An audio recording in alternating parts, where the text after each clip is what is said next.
Hello, everybody. Welcome back to the Pivoted Success podcast, hosted by Sean Cochran of TCC Canada and myself, Jared Goldsmith from eSAX. We're very pleased today to welcome one of the most recognizable names in the City of Ottawa, Ottawa Mayor Jim Watson. Mayor Watson, thank you for joining us.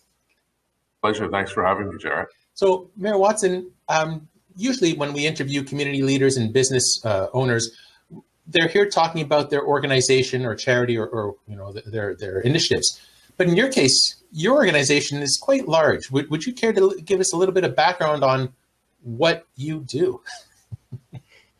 Well, thank you, Jared. First, let me begin by thanking you very much and Sean for putting this on. I was just saying before we went on the air, I miss seeing you in the fedora at eSAX at the horticulture building. That was always a great opportunity to network and help one another as small business people. And thank you for your kindness and inviting me many times to speak to your group. The city's playing a pretty important role in COVID because obviously we're the deliverer of services, whether it's Ottawa Public Health, the paramedic service, police, fire, bylaw, regulatory affairs, economic development, Invest Ottawa. All of these groups working in harmony with one another, along with the hospitals and long-term care homes, to try to minimize the deaths and the challenges that COVID has faced. Both human beings as a human, we're affected obviously by the loss of a loved one or people becoming ill, and then the economic impact that it's having on people, particularly in small business, those people who work for small business and entrepreneurs. And, what we're trying to do with the city is we developed a two-pronged approach right after COVID arrived on our borders, basically 2 days ago, 1 year ago, 2 days ago. Yeah. And that is helping the most vulnerable, those people who are homeless, those people who are trying to self-isolate and they can't because they're living in shelters, through the Human Needs Task Force, and then the Mayor's Economic Recovery Task Force, excuse me, that's co-chaired by my colleagues, Deputy Mayor Laura Dudas and Eli El Shantiri.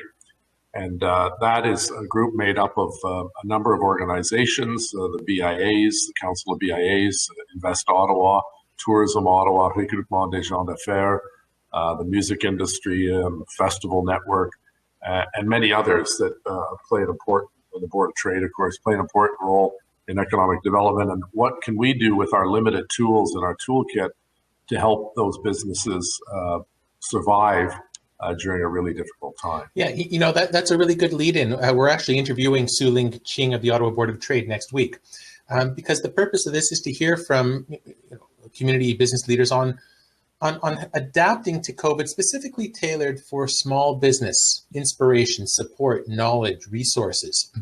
So, Mayor Watson, before we get into a little bit about how the city has been affected, how about yourself? Like, how were you affected once everybody realized the scope of what we were in? May we ask, how did you deal with it?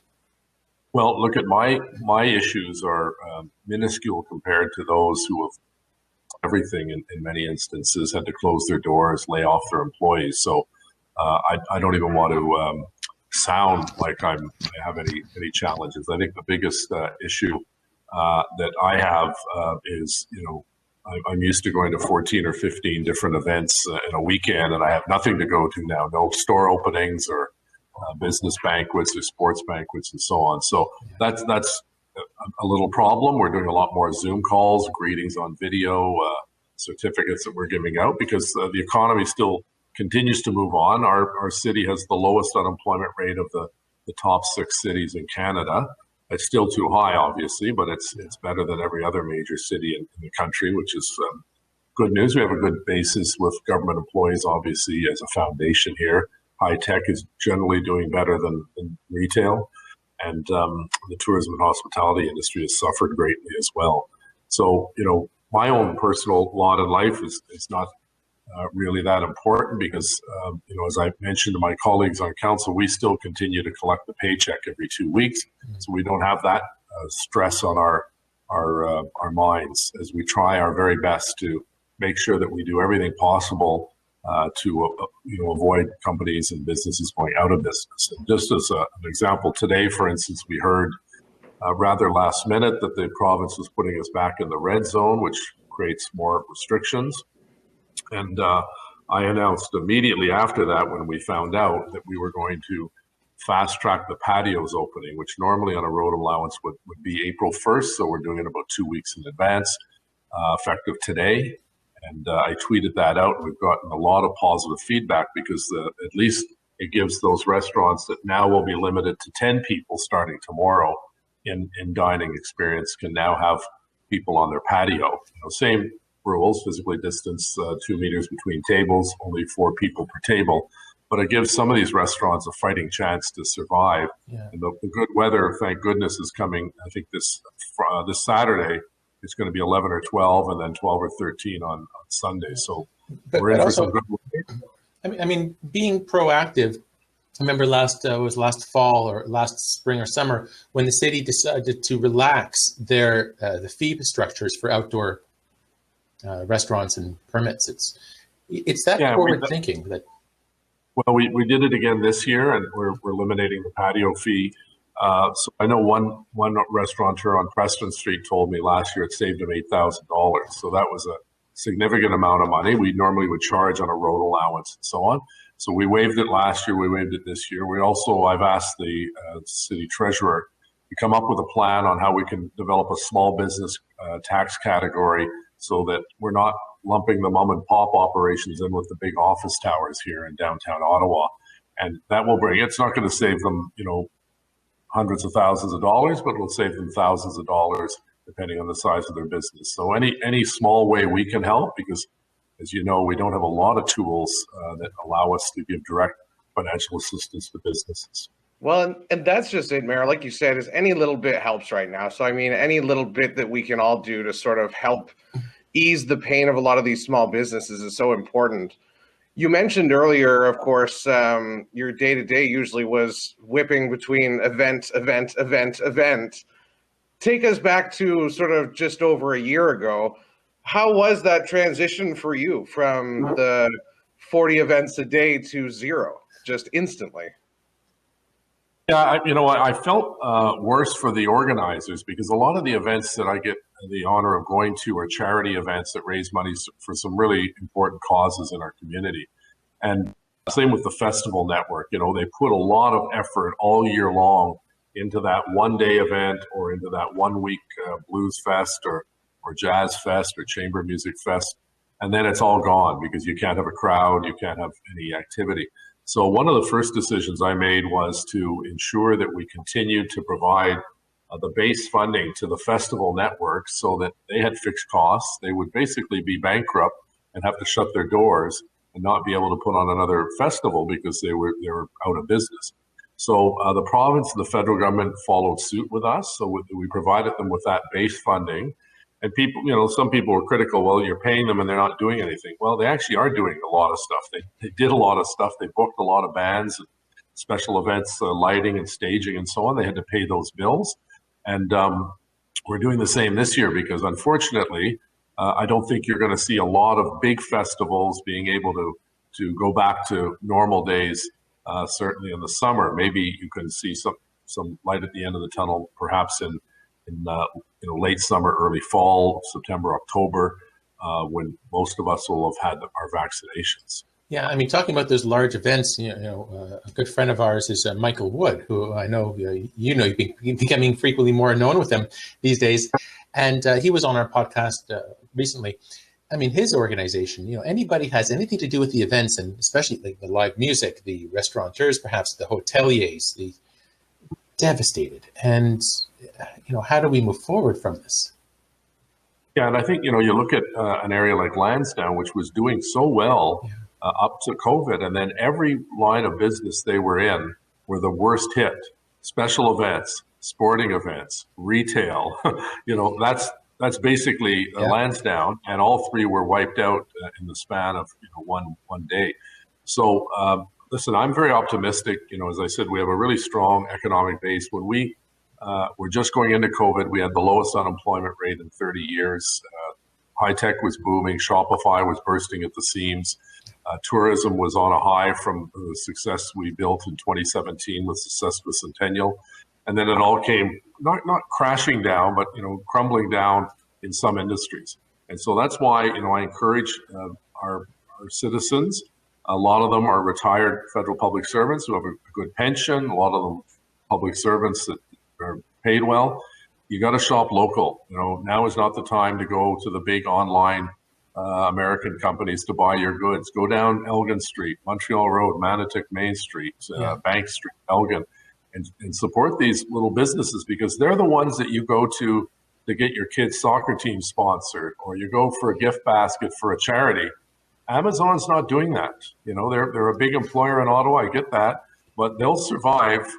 But a lot of these small businesses won't if we don't help them out. So I went out, during the last shutdown, and I bought 7 $100 gift cards at different restaurants. One in the South End, 2 in the East, 2 in the West, 2 downtown, and it just helps them with their cash flow. And people like me often forget to cash them in, and we lose them. So it's even a bonus for the small business. But we need to help these folks, because you go down any street in the city right now, and you see an awful lot of for lease signs or closed signs. And we can argue all we want about whether we should be in red or not. I would have preferred that at least they give us the 48 hours notice, so that the restaurants who bought all their food for the weekend can still salvage most of it, with Friday night dinner, Saturday night, and Sunday night. Yeah. Well, speaking of supporting local, I think I've seen some of your tweets at Jim Watts in Ottawa about some of the pictures you've taken from the meals and you naming the restaurants. This is the type of support that can really leverage the need for exactly this: walking down your local strip of your BIA or your Main Street and purchasing. Gift certificates are fabulous. It's one way of helping. We're working closely with Rogers. They've been doing a lot of shop local advertisements on their community channel for us. As I mentioned, we've got the small business tax rate that we're looking at. We did in last year allow a tax deferral for businesses and residences, and a couple thousand people took advantage of that. It wasn't waiving the taxes. We need the taxes to pay for public health and police and fire, and we don't have that luxury of waiving those taxes. But it helped, with 3 or 4 months deferral a little bit, I'm told by some people who took advantage of it. So, Mayor, as you mentioned before, of course, your day-to-day was a lot of events and that sort of stuff, but operationally, yourself in the city, how prepared were you for such a drastic change from the normal day-to-day sort of interacting with people to the virtual experience that we're all sort of living through still today? I'm very proud, Sean, that the city moved really quickly. There's always sort of people out there, governments move so slow, but actually we did move quickly. We had the Bronson testing center set up, was one of the first in Ontario. We recognized the lineups were too long, so we went to an appointment-based system, opened one in the East End, one in the West, one in the South. We got our employees, those who could work from home. A lot of our employees obviously are everyone from picking up the recycling to police and paramedics and firefighters and roads crews. They're already working outside so that they weren't all that affected. A lot of our people inside had to make sure that we had the capacity in their computer at home and internet to work from home.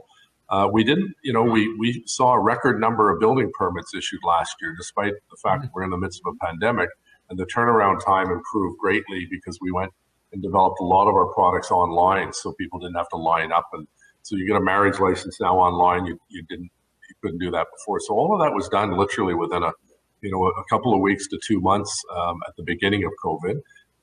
Shutting down recreation programs, and we had to lay off 4,200 part-time seasonal employees, lifeguards, Zamboni drivers, the like, because there's no people using those facilities. We set up the economic task force, the human needs task force. We got extra hotel capacity, motel capacity for people who were in shelters but had to physically distance, and you can't, and the shelters are so busy because of the cold weather. So a lot of balls in the air, but our staff under the direction of Steve Kanalakis, the city manager, Tony DeMonte and Dr. Etches, we really knocked down a lot of silos, and we worked really well together to get, as now, needles and arms. We've got another two centers opening on Saturday for the over 80 group. Got into the high risk areas. We did our medical folks. We were the first big city in Ontario to get all of our long-term care home residents who wanted a needle, their 2 shots, and now we're about 80% through the second shot of retirement homes.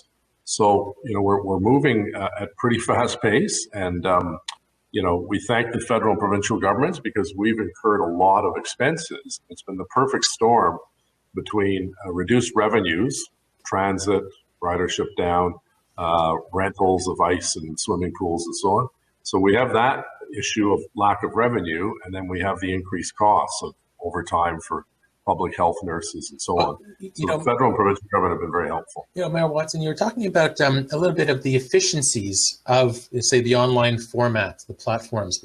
What about staff efficiencies? I know it from, a low-end, small micro business, no travel, no traffic, don't have to find parking. Meeting after meeting, my production level has increased 1,000-fold. I mean, I worked it out when COVID started. I'm probably saving 12 or 15 hours a week, not having to go to Canada and then bouncing around to the different venues, just meeting after meeting. Have you found the efficiencies, are you able to see that? Is that even feasible for the city? It is. We're looking, for instance, that we've mapped every employee's postal code on a map of Ottawa where people live. And it's not surprising the bulk of the people live in Orleans, Canada, and Barhaven. And yet, some of them are going to the Constellation building in Nepean, some are going to the Client Service Center in Orleans or Canada or City Hall here downtown. So we're looking at whether some of those people can actually work at a building closer to them. As opposed to coming all the way downtown. Oh, this is the shared office space. I know there's one in Orleans, Place Orleans. Yeah. I don't think it's in Place Orleans. We have the old Peter Clark building, the old Cumberland Town Hall on Central, that we have some space there. So those things are being looked at, but eventually we want to get our employees, as many who can come back as safely as possible, and federal employees downtown, not only just to be selfish, we want them back on the rails and buses, but these little shops here that relied on, business that's on Spark Street or Rideau Street in the Byward Market, they need their customer base back. And their customer base were people who worked in these tall buildings, just as I look out on Elgin Street through my window here. Actually, Sean is in the industry of shared office space. Maybe if you'd like to ask him something, Sean. No, it's good to see the sort of look to flexibility and the employee more so than before for a lot of organizations that we're talking to. So it's very nice to hear that's just on the table now, whereas before the idea of working remotely or any of that stuff was quite a sort of high expectation. Whereas now I think things are going to change, which I really like. Yeah, I think, there's no question more people will work from home, and to some people that works well. In my case, the people I've talked to really want to come back to work. They want to have that social interaction. They want to be able to pop into someone's office, see what you're working on, gossip around the water cooler and everything in between. They just want that human connection. And, I'm the same way. I'm fortunate I have a few of my colleagues from my office come in when I'm in the office. And they've been a great source of help making sure that, the business of the city continues to get done, because we now have all our meetings by Zoom, and there's good things and bad things about that. I think it makes it easier for more people to participate because you don't have to get in your car or get on the bus and come all the way downtown and wait for 2 hours in a meeting that's going in overtime. But then, there's other people that say it's not as meaningful a discussion because you don't see people, firsthand. But, for the time being, it's the safe thing to do. And, we're fortunate none of our councillors have contracted COVID-19. I don't believe any of their staff have. Most of them are working from home as well and getting the job done. What are you most excited about? Let's put your magical fedora on, Mayor Watson. About let's go short term, even 3 months, 6 months, or a year from now. Where do you see the city going and adapting and moving forward? Make this the last one because I have a call with the Minister of Health in 3 minutes, so I'm going to have to speak quickly. I apologize, but my schedule sometimes gets a little changed with COVID, dealing with COVID. I see us, gradually opening up, getting more people to come and work back in their office buildings and their environments.